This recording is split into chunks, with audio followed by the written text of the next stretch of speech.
하나님 나라 백성인 하백 여러분, 하백의 성경 아카데미에 오신 것을 환영합니다. 이 시간은 그리스도인이 꼭 알아야 할 기본 진리 39강 시간입니다. 함께 나눌 주제는 그리스도의 위격과 사역 중에서 예수 그리스도의 신성입니다. 우리는 그리스도의 위격과 사역에 대해 예수 그리스도의 인성에 대해서 나누었고, 지금은 예수 그리스도의 신성에 대해서 나누고 있습니다. 신성에 관한 직접적 진술과 예수님과 야훼, 여호와의 동일성까지 나눴는데, 이 시간에도 예수님과 야훼, 여호와의 동일성 중에서 특별히 하나님의 이름, 하나님의 영광, 하나님에 대한 예배는 지난 시간에 나눴다 하게 되면 이 시간에는 하나님의 창조부터 함께 나누도록 하겠습니다. 야훼께서 만물을 창조하셨기에 만물의 주가 되신다는 것이 구약신앙의 자명한 진리였습니다. 그런데 신약은 이러한 하나님의 역할을 서슴없이 예수님께 적용합니다. 하나님의 창조자에게는 4가지 측면이 있습니다. 첫째, 하나님이 태초의 세상을 창조하셨다. 둘째, 그분은 만물을 보존하시고 유지하신다. 셋째, 그분은 창조된 우주를 종말 또는 정해진 목표를 향해 인도하고 계신다. 넷째, 그분은 새로운 창조를 행하실 것이다. 그리고 이 측면은 예수님께 그대로 적용됩니다. 그분을 통해 만물이 지은 바 되었으며 그분이 만물을 보존하고 유지하시며 그분 안에서 우주가 정해진 목표를 향해 나아가도록 되어 있고, 새로운 창조란 곧 예수 그리스도 안에서 하나님의 목적이 실현되는 것을 뜻합니다. 이사야서 66장 22절은 보라, 내가는 야훼가입니다. 야훼가 새하늘과 새 땅을 창조하나니. 하나님의 구원으로 넘어갑니다. 야훼는 구주 하나님이시며 이는 구약 신앙의 또 다른 굳건한 토대입니다. 다른 신들과 대조적으로 그분은 유일하게 구원할 능력이 있으십니다. 나 곧 나는 여호와라, 나 외에 구원자가 없느니라. 그분의 구원은 흔히 인간 구원자를 통해 이루어지지만 죄의 용서나 죽음에서 영원한 생명으로의 부활은 오직 하나님의 특별한 권세를 통해서만 주어집니다. 그런데 신약은 이러한 권세를 예수님께 올립니다. 그분은 탄생할 때 자기 백성을 그들의 죄에서 구원할 자라는 칭송을 받았습니다. 그분은 죄사함의 권세를 주장하셨고 사람들은 그분을 죄인들의 구주로 여겼습니다. 그분은 죽은 자들을 다시 살리셨고 그분을 믿는 모든 사람이 그분을 통해 영생을 얻으며 미래에는 그 영생을 온전히 누릴 것입니다. 하나님의 심판입니다. 구약에서는 오직 여호와만이 심판주이십니다. 그분의 거룩과 위엄은 본질적으로 그분의 의로운 심판을 통해 표현됩니다. 어떤 형태의 심판은 인간 대리자를 통해 시행되지만 최종적 심판은 하나님께 속한 권한입니다. 예수님은 이 특별한 하나님의 권세가 자신에게 있다고 주장하셨으며 성경은 그 권세를 자연스럽게 그분께 귀속시켰습니다. 하나님의 증언입니다. 이것은 예수님과 야훼의 마지막 연결고리입니다. 구약에서 하나님은 자기 백성에게 이렇게 선언하십니다. 나 여호와가 말하노라, 너희는 나의 증인이다. 그런데 사도행전 1장 8절에서 예수님은 사도들을 파송하시면서 너희가 내 증인이 되리라고 동일한 말씀을 하십니다. 신약의 저자들이 때로 예수님이 하나님이라고 직접 언급하는 대목도 분명히 있지만 유대인의 사고방식을 지닌 그들에게 가장 자연스러운 방법은 예수님이 오직 하나님만이 하실 수 있는 일을 하시는 분이라는 점을 드러내는 것이었습니다.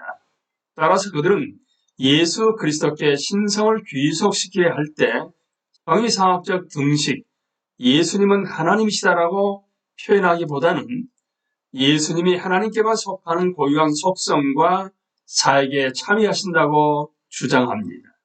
결론적으로 다음과 같은 놀라운 진리가 밝히 드러납니다. 곧 나사렛의 거리를 거니셨고 겟세마네 동산에서 피땀을 흘리셨고 갈보리 십자가에서 죽으신 인간 예수님은 창조주 구속주이신 야훼와 동일하다. 삼위일체에 관한 진술들입니다.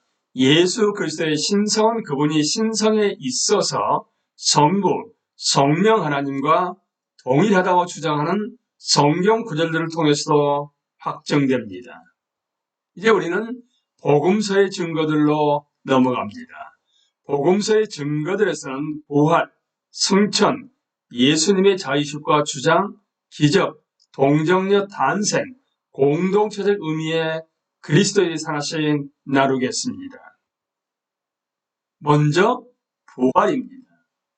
부활은 전체 성경 계시의 중심 내용이며 신약 전체는 이에 대한 언급이 아주 많이 등장합니다. 부활을 부정하는 것은 신앙의 모든 내용과 가치를 제거하는 것과 같습니다. 이런 이유 때문에 부활은 수세기에 걸쳐 지속적인 비판의 대상이 되어 왔습니다. 우리는 부활에 대해서 복음서 본문에 대한 비판부터 시작합니다. 이에 대한 비판은 두 가지로 집중되었습니다. 첫째, 부활한 예수님의 출현에 대한 내러티브들이 서로 일치하지 않는다. 둘째, 빈 무덤 이야기는 후대에 예수님의 출현과 관련한 원래 이야기에 덧붙은 것이다. 그러나 부활한 예수님의 출현과 관련된 내러티브들은 복음서들 간 상호조화가 가능하며 빈 무덤이 사도들의 본래 증언 내용이 아니라는 주장은 자의적이고 근거가 없습니다. 십자가에 달려 있다가 이후 무덤에 안치된 시신을 보았던 사도들은 부활하신 예수님의 출현을 목격했을 때 예수님의 시신이 어떻게 되었을지에 대해서도 분명히 생각했을 것입니다. 게다가 빈 무덤은 기독교 복음의 최초 진술에서 명확하게 암시되어 있습니다. 사도들의 대적자는 물론이고 그들 자신과 청중들에게도 매우 중요한 사안인 빈 무덤이 실제 사실이 아니었다면 사도들은 예수님의 무덤에서 몇 킬로밖에 떨어지지 않은 예루살렘에서 자신들의 부활 중심적 신앙에 대한 확신을 증언할 수 없었을 것입니다.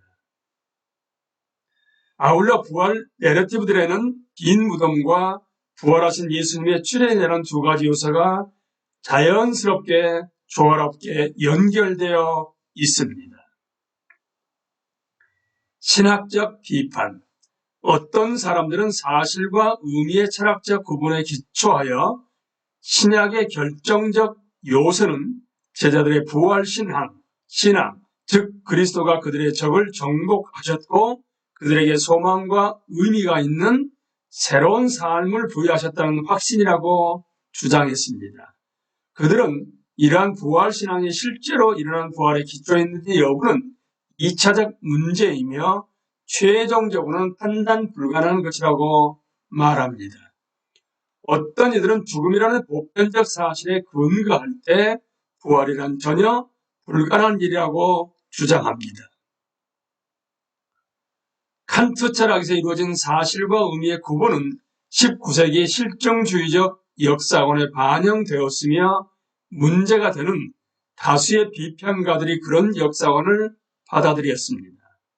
오늘날에는 사실과 의미를 이런 식으로 구분할 수 없다는 점이 인정되며 게다가 그런 구분을 통해 부활신앙의 발생을 설명한다는 것은 어떤 경우에도 부적절합니다. 이런 태도는 사실상 부활 사실의 전승이 제자들의 부활 신앙에서 비롯되었다고 그 반대가 아니라 있는 것과 같습니다. 한 응답자는 이렇게 표현합니다. 코끼리가 거북 위에 서 있다. 그렇다면 그 거북은 어디 위에 서 있는가? 예수님의 죽음을 맞이했던 여러 상황들을 고려할 때 이런 해석은 공상에 가깝습니다.